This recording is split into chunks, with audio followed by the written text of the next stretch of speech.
Strange coincidences, a recent meeting, and some outlandish claims. Here's why Glen Edward Rogers confessed to the murder of Nicole Brown Simpson. In the early morning hours of June 13, 1994, the bodies of 35-year-old Nicole Brown Simpson and her friend, 25-year-old Ronald Goldman, were found lying in pools of blood outside Simpson's Brentwood, California condominium. As reported by Penn Live, both Simpson and Goldman had been stabbed multiple times, and their attacker had fled the scene.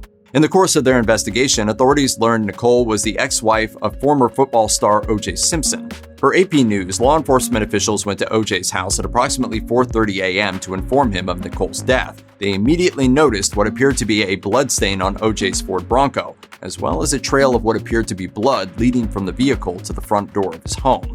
As they were suspicious of O.J.'s possible involvement in the murders, authorities obtained a search warrant to search the inside of his vehicle and home. I always said it was the most depressing and sad night of my life. During the search, law enforcement officials found a bloody glove, which was similar in appearance to a glove found at the murder scene per AP News. They also found more bloodstains inside Simpson's vehicle and home. Simpson was ultimately arrested and charged with 2 counts of murder with special circumstances on June 17, 1994. However, he vehemently denied any involvement. During the trial, prosecutors argued that O.J. and Nicole had a notoriously volatile relationship and that O.J. was jealous of Nicole's relationship with Goldman. Meanwhile, O.J.'s defense team argued that he was framed by police officers who had a history of racist behavior. They also argued that the evidence against O.J. simply did not prove he was guilty beyond a reasonable doubt. The trial, which lasted 9 months, concluded on October 3, 1995. Jurors determined O.J. Simpson was not guilty in the murders of Nicole Brown Simpson and Ronald Goldman per Newsweek. Although Simpson and his supporters think the jury made the correct decision, others believe the former football star got away with murder.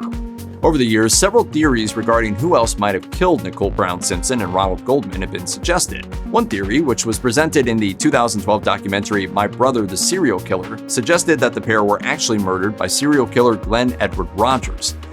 In the documentary, Glen's brother Clay Rogers said, "I'm absolutely certain that my brother killed Nicole Simpson and Ron Goldman." Clay also suggested that Glen had the means and opportunity to kill Nicole and Goldman, as he was working as a house painter in the area when they were murdered.